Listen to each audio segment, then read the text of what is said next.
The Saudi Foreign Minister Prince Faisal bin Farhan is making his first landmark visit to Iran since a 7-year rupture, with Iran welcoming him on the red carpet. This is a major geopolitical development which aligns countries in West Asia, a win-win for both countries concerned, except for the Israeli regime.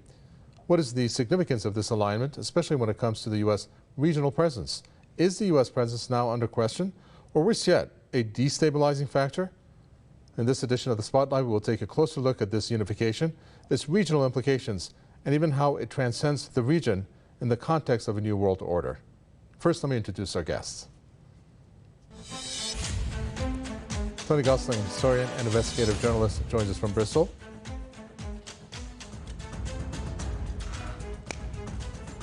And Khaled Barakat, journalist and activist, joins us from Vancouver. Welcome to you both. Tony Gosling, I'll start with you. So it was back in March 10th when we heard that announcement between Iran and Saudi Arabia, which was brokered by China to resume their relations.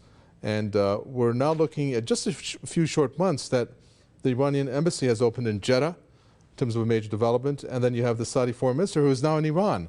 And we're just looking at just a few months for all this to transpire. I know that it's been in the works for quite some time, this rapprochement between Iran and Saudi Arabia. But what do you think about, first of all, what's happened in Iran, in the capital Tehran today, and the speed of which it took off from the time the announcement was made in terms of the developments? It's pretty clear that the relationship between Saudi Arabia and the United States and the Western powers was actually getting pretty fragile. If you think about how long this goes back, it really goes back to 1945, to the meeting between Franklin Roosevelt, the US president at the time. This is during World War II, and Abdulaziz, the Saudi king. And that deal was brokered as it was quite clear the United States was going to be the dominant force after the war. The Saudis were looking to make alliances, and that deal was largely to do with the deals with oil being supplied around the world, with the US dominating the oil markets with the petrodollar. I mean, that wasn't talked about in 1945, but that's how it all transpired. The US was going to use Saudi oil. Obviously, oil is a key commodity around the world, in order to try and use it to dominate the planet. Now, in a way, what's happened with the American empire is rather similar to what's happened with the British Empire. As they get the arrogance to decide, right, we can now dominate the world, it's all started to fall apart. Obviously, there's differences between the US and the British, but the principle was the same. And so I think it really was just a matter of time. Mm-hmm. And also, of course, the journalists and the public realizing what was really going on with the US presence in the Middle East and the relationship with Israel, key relationship. So I think as people have realized that the United States has been using Israel almost like a military base as a kind of Trojan horse, and an attempt to balkanize that part of the Middle East, that as people have twigged onto this, they've been more reluctant. And at the same time, sure, the United States is quite clearly losing credibility around the world, and obviously losing economic power. They have failed. The Chinese have succeeded in dominating world economics. And now sure, people are starting to flee the American oil tanker like they're fleeing a sinking ship, like rats fleeing a sinking ship. Okay, well, the things that our guest there, Tony Gosling, talked about, Khaled Barakat, can be somewhat related to what's now a phrase or terminology that's used quite often, and that's this New World Order. But it doesn't seem like the U.S. wants to accept it. For example, when it comes to this reconciliation, the U.S. is somewhat absent, playing catch-up when it used phrases like, yes, this relationship now is good for the region, and some are saying that that can be construed as the U.S. to not have been good for the region in the first place, because we've seen where the region was headed to and what consequences it suffered because of U.S.'s military adventurism. Do you agree that the U.S. was not good for the region, or do you agree otherwise?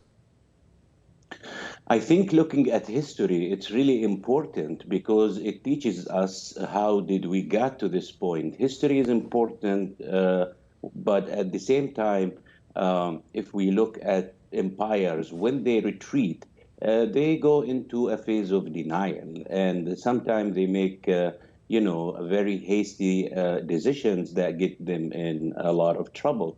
For example, in 1956, when the British Empire was retreating, they waged a war with, along with France and Israel against Egypt in 1956. And we know that at that time, for example, Egypt came out on the long run victorious, and the entire Arab world was out in the streets chanting for Jamal Abdel Nasser and for Mossadegh and for these movements that wanted to nationalize, oil and protect the wealth of the people in the region, in Iran and Egypt. In this context of Iran and Saudi Arabia, I think that it is safe to say that the conflict intensified after the victory of the Iranian Islamic Revolution in 1979. Before that, during the Shah hegemony on the region, Arab states, particularly reactionary Arab regimes in the Gulf, they lived okay with the Shah bullying them and do whatever he wanted to do, and at the same time was an ally of the imperialist powers and a very close ally to Israel. After the revolution, things changed. This really goes back, the credit goes back to the victory of the revolution in 1979. And since then, the relationship between Iran and Saudi Arabia has been, goes ups and downs. And Sure. sometimes fights and conflicts can take place in other areas. Now, I think that the entire people of the region welcome this, including people in Saudi Arabia, and I will say also in Iran. They want to see a better relationship between Iran and Saudi Arabia as two major regional powers, but at the same time, to see a replacement of U.S. hegemony with Right. any other hegemony. Well, the thing that's somewhat perplexing, for lack of a better word, Tony Gosling, is how the U.S. is still preaching Iranophobia, trying to scare regional countries into saying that Iran is acting in a malign way and that it is a threat. But if you look down at the not only Iran-Saudi Arabia reconciliation, it's actually a pretty long list. I mean, you could add Bahrain to that, you could add Egypt to that, and I guess by default you could add the GCC grouping of Persian Gulf countries. So the only one that's left, I think, would be Israel. I mean, all the other countries are aligned, especially now that Iran and Saudi Arabia is aligned. Isn't that somewhat unjustified, how the U.S. is still using this scare tactic, which didn't exist anyways before in many senses, but it promoted it. Some people say it's because to sell military equipment to regional countries, especially Saudi Arabia. Well, look, it happens quite a lot here in the Western press now, I'm afraid. But when the United States condemns a state, it's a bit like Tony Blair endorsing something. Actually, reverse psychology kicks in amongst many of the population here. Well, if the United States say they're really terrible, then they must be okay. I mean, we've seen so many of these conflicts. I think probably Libya and Syria, the most recent and the most obvious, where the leader of the country has been roundly condemned for something like a year. Every night almost, or certainly a couple of times a week on the mainstream press. And then we have the overthrow of a regime, or the attempted overthrow in Syria. Obviously things get very, very much worse in Libya than they were before for the individuals, for the people. In Syria, I think this is a really important turning point in a way, in that the Bashar Assad is still there in power. So this really, I think, is almost like a kind of Stalingrad moment in this kind of soft World War III, with this attempt to impose an American New World Order. But actually what's really happening is the Chinese, the Iranians and the Brazilians, etc., the BRICS countries, are fighting back in a very gentle way. They're saying, well, actually, these international institutions the Americans have spent so much time infiltrating and dominating are becoming less and less relevant by the day. So in a way, the world is kind of healing itself. You know, what's happening is people are realizing that the Americans are up for no. I mean, for example, one of the things very few people realize is through the unified command structure, the United States has got an organization called CENTCOM, another one called AFRICOM, which attempts to militarily dominate Africa, which which intimidates and browbeats governments and all sorts of large institutions like financial institutions in those countries into aligning with US policy. And I'm afraid there's only so far that the bully can go in this sort of situation. And what's happening is the people who have been being bullied by the United States and threatened and attacked and killed over the last 20 or 30 years particularly are now starting to stand up to the United States. The bully in the playground is no longer being allowed to carry on kicking and threatening their way around. And of course, this situation is very dangerous to the United States. They are losing their ability to, I mean, they've got to keep expanding basically. And so what they've started to do, since they're failing to convince independent foreign countries to get on board with their policy, is they're starting now to turn on their own people. And I think it's quite clear. If you look at Joe Biden, he is really one of the worst, most demented, and I say that in an attempt to be kind, actually, demented presidents that the United States has ever had. He's talking last week about building a railroad across the Indian Ocean. The guy is just simply doesn't know what he's doing. And this is as a result of the US deep state trying to put puppet presidents into place. The United States has lost its credibility around the world altogether. Sure. Well, when it comes to the regional countries, here's the big question here, Khaled Barakat. I mean, you used to have the U.S., as I just mentioned, use Iran as a scare tactic for the regional countries. I mean, if you take a look at the map, first of all, you can see that many U.S. military bases and U.S. troops are stationed in the region, for example, in Bahrain, even Saudi Arabia and Qatar. So you still have that on the one side. But then you have what the Saudi foreign minister, as an example, has said about regional stability and security, that, quote, I would like to refer the importance of cooperation between the two countries on regional security. And he referenced the security of the maritime navigation. Now, when he says that, the security has already moved forward when it comes to the Islamic Republic. Just recently, you had this naval alliance that was announced, which involved Saudi Arabia, Iran, the UAE, Iraq, Pakistan, and India. And that's just an example. And then you also have how Russia, Iran, and China have military alliances. So when you have the security, and I have to mention this because, well, many, even Western press and the U.S. have said that Iran is a regional military power. So when you have all those combined in terms of security, doesn't leave much room for the U.S. justification of a military presence in the region, does it? No, because the experience showed that Iran never threatened any state militarily. Iran was under attack by the Arab Gulf countries who supported Saddam Hussein war against Iran for 8 years. And hundreds of thousands of people died. And Iran put a stop to that war. At the same time, Iran never invaded an Arab country. Iraq did invade Kuwait. Other countries have invaded other countries, but not Iran. So the experience showed in the last 40 years that Iran was never a threat to any, and they know that. They know that. At the same time, they are acting in so many ways as a proxy for the United States and for the military-industrial complex. And we saw what happened in Yemen, for example. The first day of aggression against the people of Yemen, Iran called for a dialogue and an end of this aggression, and that people should talk, and Yemen should not suffer this aggression, to serve U.S. and Western and Saudi interests. And then what happened? Now it has proven that all these Yemeni sacrifices and pains and, hundreds of thousands of people who got killed under U.S.-made war machines. Simply put, in this region, the Arab region, the West Asia region, all Western forces must leave this region because we're still fighting colonization. And the United States want to keep its hegemony in the region, and this is not going to work. As long as the United States military, political, and economic hegemony in the region, we are going to see war after war and conflict after conflict.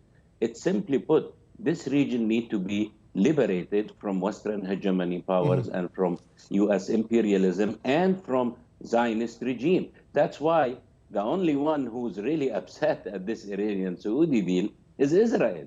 And we see how they are looking, to push for a Saudi-Israeli deal, saying that this is the big prize. This is what Israel calls its relationship with Saudi Arabia, that once it's normalized, then they get the big prize. Because they're looking at the oil, they're looking at economic trade, they're looking at hegemony. They're not looking at really peace, in the region. The other thing is that, let's be honest, I mean, the claim that Iran is supporting the Shiites of the region. Well, Iran supports the Palestinian resistance, and they're not Shiite.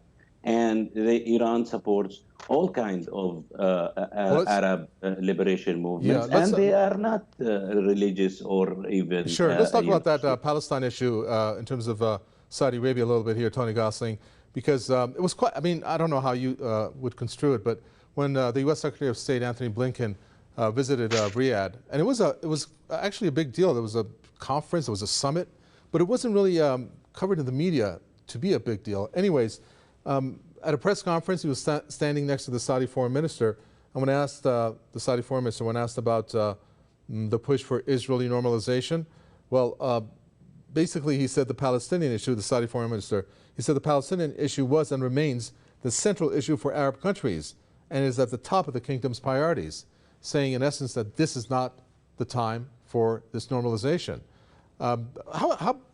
First of all, do you agree with Saudi Arabia that they're being sincere when they make a statement like that? Because they've said it before, but hasn't the geopolitical shift in the region, i.e. the Iran-Saudi Arabia reconciliation, perhaps mean that this time they really mean it?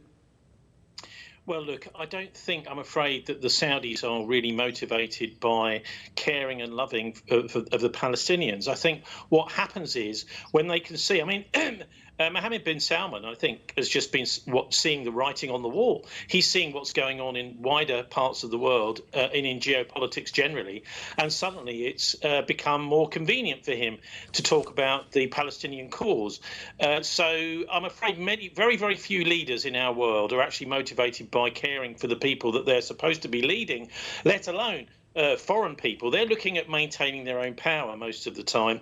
And so, yeah, I mean, what's happened is because of mainly because of the Chinese and the Russian geopolitical moves against the United States, and also the moves, suicidal moves by the United States and Europe with all these sanctions, for example, against the Russians, which are completely counterproductive. They've boosted the Russian economy and denuded the European economies. There is a bit of a power shift going on in the world, and so it becomes more convenient to talk about Palestine. So I'm afraid most of these people are motivated by selfish causes, and because of the meltdown, particularly in the United States and Britain, what we've seen over the last week or so is the cancellation of popular political leaders, people who've won elections, have managed to get millions and tens and hundreds of millions of votes.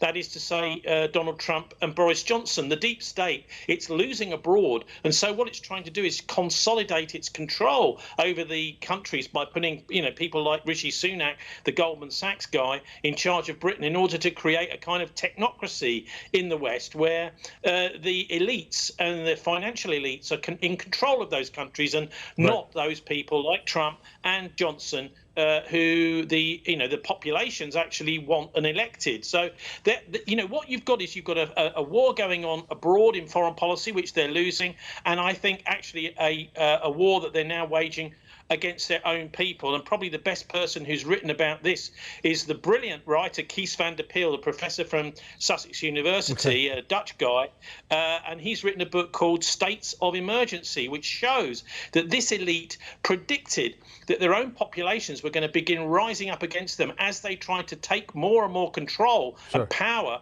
And those populations, the idea is to stop those uprisings before they've even started. So that's, it shows you, I think, that this is a war they're waging on two fronts, a domestic front and a foreign front now, and a war they can't possibly win. Okay, thanks for that promo. Well, the people in this region want to reap the benefits of their minerals, of their natural resources, right, Khaled Barakat? And, absolutely. And this reconciliation has opened the door for obviously an expanded, not expanded, but the beginning of bilateral trade between Saudi Arabia and Iran. Even the Saudi foreign minister, I'm sorry, the Saudi finance minister recently said that they want to go and start investing in Iran. But the looming U.S. sanctions overshadows all of this. Okay. Now, what is going to happen there? Because that's a big question mark. We know that the Saudis, for example, just very recently, when the Chinese President Xi Jinping visited Riyadh, they agreed to receive yuan for the oil that they sell to China, and they even said that they're willing to pay that way for other material or goods that they purchase from China. But what are we looking at when it comes to Iran and Saudi Arabia? Will they be trading in the yuan, you think, or national currencies? What route is that going to take? I think that the road of this peace treaty, it's not, going to be an easy road. Absolutely, there are obstacles. But on the economic front that you asked about, I think that's where China, Russia, and other regional power comes into play. And even some of the Gulf states who have no stake in intensifying conflicts, in the region. And so I think that we are entering a new stage. The more Saudi Arabia and Iran strengthening their economic and cooperation relationship, the more it's better for the region. And if they do that based on the interest of the people of Saudis and of Iranians and of the people of the region, that will definitely help our people in Palestine. This is an interest of the Palestinian people to see more calm and stability between Arab and Muslim states. And that has been the Iranian position all along. And the problem that we are facing now is the fight to liberate the land from U.S. hegemony and from Zionists. Thank you very much. We're going to end it there. Khaled Barakat, journalist and activist from Vancouver. Tony Gosling, thank you so much, historian and investigative journalist from Bristol. And with that, we come to an end for this edition of The Spotlight. From Mikawa Tawe and the team, it's goodbye.